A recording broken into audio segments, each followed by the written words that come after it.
Hello guys, welcome back. In this video I'm going to show you how to use TikTok text-to-speech voice feature. It's very simple and easy, just follow these simple steps. So first I open up TikTok application and I tap on plus icon, and here I need to create TikTok video as you usually do it. I will tap on record button, make some video.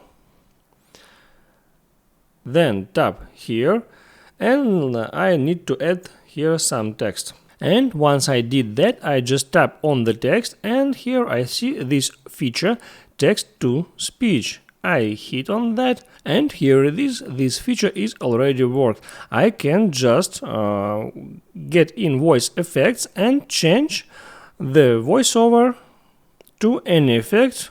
Here we see bunch of different effects. Let it be a robot. So now you know how to use TikTok text-to-speech voice feature. You see how it's simple and easy. Make sure you like this video if it was helpful for you, and see you next time.